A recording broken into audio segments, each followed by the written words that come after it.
Bonjour la famille, bon déjeuner de ce matin. Vraiment bon déjeuner. Bonjour à tout le monde. J'espère que vous êtes bien. Moi aussi, je me porte très bien. Voilà. Mais on a un peu de soucis, hein. Un peu de soucis. Soucis vraiment à ma casse. Voilà. Bonjour la famille. Shalom, homme de Dieu. Chantre de l'éternel. Coucou à tout le monde. Voilà. Bande konanga tout solo là nan mwamba mbango. To mi pisata 10 minutes c'est bon. 10 minutes là c'est. Voilà. Nazo zanga maloba bande konanga. To na éviter nani aza vive. Bande konanga nazo zanga maloba d'une manière générale et puis d'une manière administrative. Nani azali vive.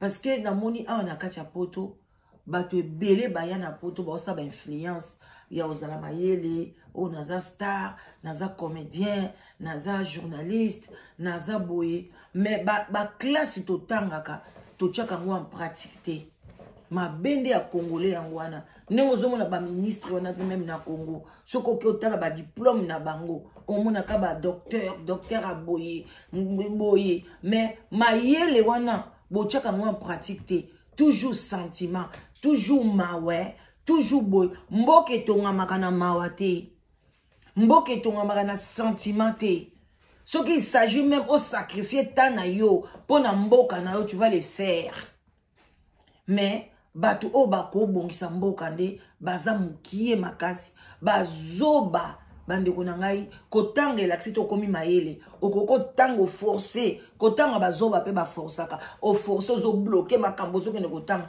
mais na mutu na yo tikali ka tono vide après ko zwa 10 na question wana tango bako poser après 2 semaines même question o zwaté parce que makambo tanga ki nyonso ebungi nango ndenge ba peuple congolais baza bande ko pona nini kozala motema mabe jusqu'à ce point divorce siatula molai surtout molai likambo nini na mwana mwasi wana molai akozanga kindoki te bande konanga molai azana ndoki akozanga kindoki te na collaboration oyo azokende nango na la brine en tout cas bande konanga bondimelanga molai azangi kindoki te avant même ba mema ndeko mwasi et pas ambassadeur aloba ki yango sala brine boye bake corps ya Diane ko kende kisasa te démarche moko ko sala mate na sens nini bande konanga na sens nini na sens kazali mama ya bana na ye ou bien na sens ke babalana légalement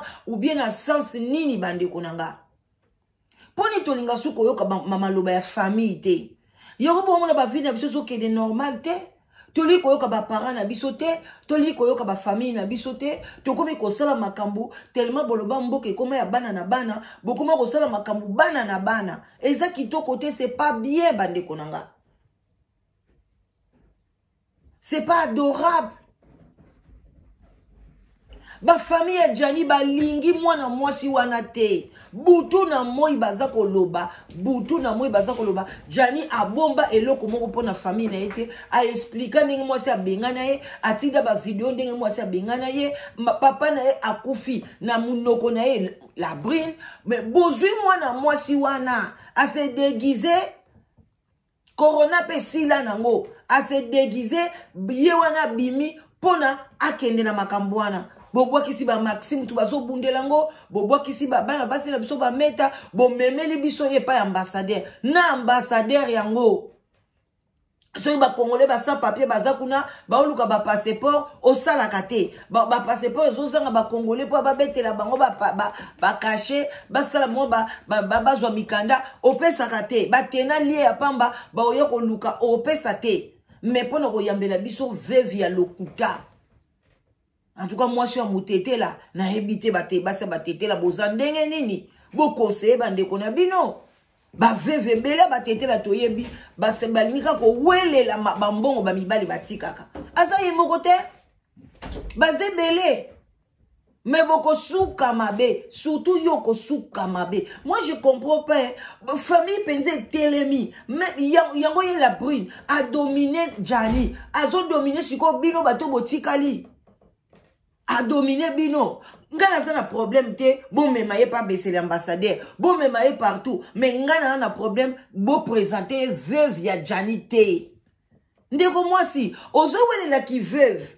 Parce que on soit soki qui gros dos. Maintenant, veuve ba sokola kaye.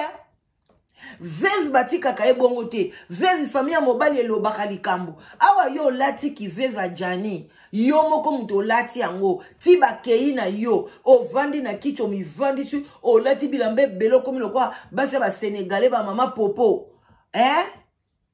Pendant mi mona kozali veuve. Yaya to pesu yango penza. To pesio to pambolo to chema boko likolo to pesio penda bénédiction ya ki veuve. Siko to tala yo tamba kokunda Jani place yo kolongola ki veuve wana.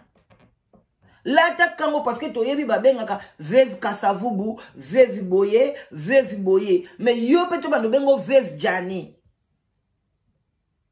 Eza pasi ba congolais ba sentiment l'équibino bolingi bo faire bolingi bo maman na Jani bolingi bo faire souffrir famille ya Jani mutu balingi ete na yo penza mutu mokili musoki chaîne wana mokili suke bele ozo seka matama ezo kota tala matama kanzo bombi mungu ala kati o yebi yango bien que veuve laxini même biso ba chroniqueur na ba chroniqueuse ba youtubeuse to nto ba ndobima ba zoba devant mwana mwasi wana.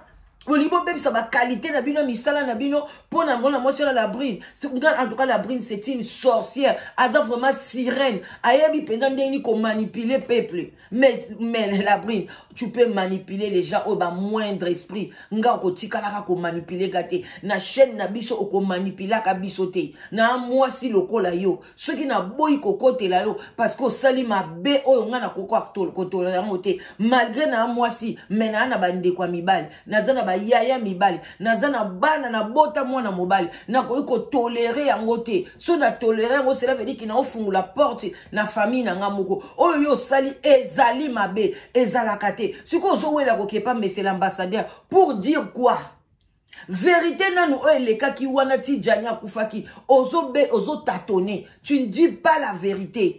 Mais si ko lingo ke pas mais c'est l'ambassadeur pour dire quoi nyoso ka pona na suka ba ko peso enveloppe mais mbongo yango yaya otonda kango te mbongo mowe ata ba pesio elo ni yo sombelango vous savez que sombelango voiture o bando mona Jani na kati ya voiture tu vas faire un accident, tu vas faire un accident très grave.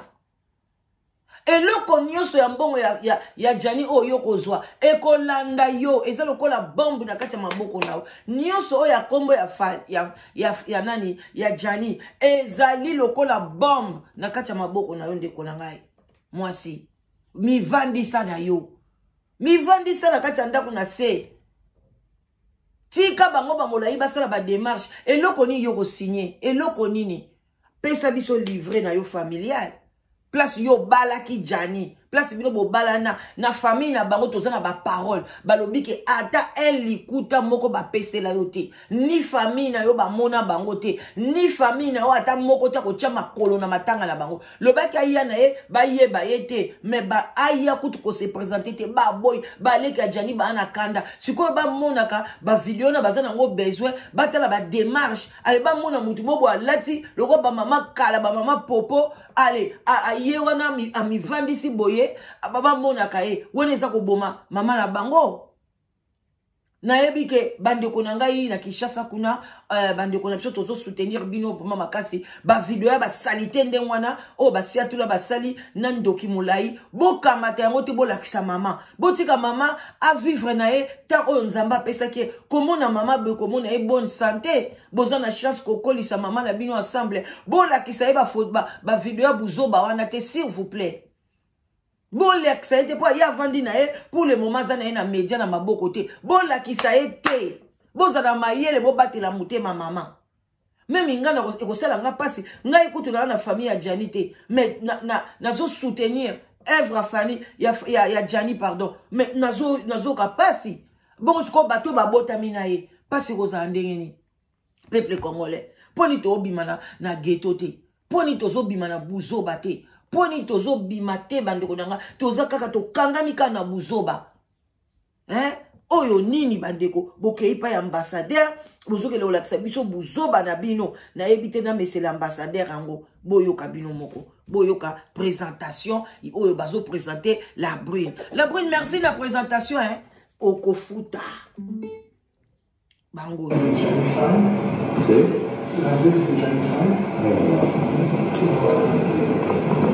la veuve de Gianni Faye. Elle a eu 3 enfants avec elle. Madame la Brune. Nasiatoula. Si à tout là vraiment ça les mission au lobby nazola qui ça la Brune et nazola qui ça Gianni que moi si on a zamabe na saleli yango kutu gag pour na comprendre Gianni bazo pesa e conseil bazola que ça Gianni sanza Gianni azota la musa o se qui kutu Gianni na mission na yo et loko itamso ça qui famille kutu passi moi je vois même pas pourquoi tu es là aussi toi vraiment si à tout là tu m'as déçu au sali mission au se qui Gianni au lobby Gianni na saleli gag na cheye moko na acteur donc comme na ba pasi na e ozola que Gianni sanza azota la kutu musapite ya azota la coude oliata la sanza azota la musapite azota la coude yom to lobaki yangote pona nini la femme était mauvaise aujourd'hui la femme est devenue bonne parce que bo okende kuna boyokana na ye si mabape sa enveloppe bo kabola toujours mbongo bolingi ko salate moi je crois pas que bo salaka bo salata boza nango ya ko tambola na mwasi wana bokende gauche bokende droite boza kaka wana bolingi bo ba ke bo sacrifier misala na bino na poto wapi loba na France awa na UK congé ni yokozwa camarade na kufi ba opeso te ba opeso mukolo enterrement point bas okufeli kutu mobali okufeli bana tamsu ba opeso une semaine eza muke okozonga musala jour enterrement sous ba pesi yo congé mais tala nebino bokomi kotambole nango bokomi kaka boye la Brune surtout molai bande ko bolapide molai wana mwana mobali wana soki kenal soki jeval soki nani kabo ya bande ki kotambola na Gianni oya sunga Gianni bozo ko écarter pourquoi bozo écarter na kati organisation na bino même si akolobelo côté mais présence na efo ezala wana bozo ko écarter bo écarté ba maxi bo écarté ba tunyoso bo keika bazoba na bazoba ngana okambo misangai do ba Gianni boza ebele bino nyoso ndenge boza wana boza ba Gianni bo condamner Gianni te donc tellement na moi sur nga manipuler bino tina okomi kuna présenter c'est la maman des enfants de Gianni mais azali veuve na été veuve azali moi si oyo babali coutumièrement ou bien au babali légalement yene to benga veuve mais yakato vanda ezaki elokota bako sokola yo pete soki pe bosi bo divorce na mutu bako sokola te bako sokola pourquoi bako sokola te bako bengo pe veuve te jamais bako benga lo veuve na makamboni. Oh, bandeko biso pe quand même to leki na ba étape ndengwana jamais bako benga o veuve bako benga o veuve pourquoi et oza veuve te ba kutu boule ta ba sokola yo e kozala te e loko mobalo bezate yenenga zaki woni kaka bimisa biloko mobile na yo esili place azalaki wana bimisa biloko ya makangu na yo esili mais bozo pesa ye valeur oyo azo mériter te na kati ya communauté. C'est triste bandeko nanga.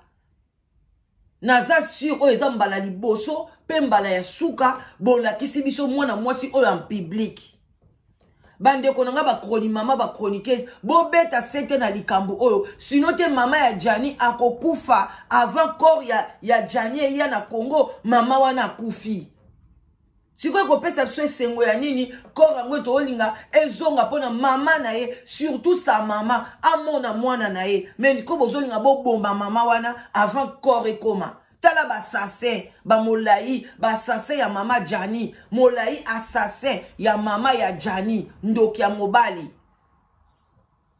Yo na la brine, ce qui peut la brine boza bandeko, ce qui peut boza na relation nini, na monate, okomaka chaque jour, yo keleka pa ya la brine. Kasi zela matangi si lo zoye obala ye.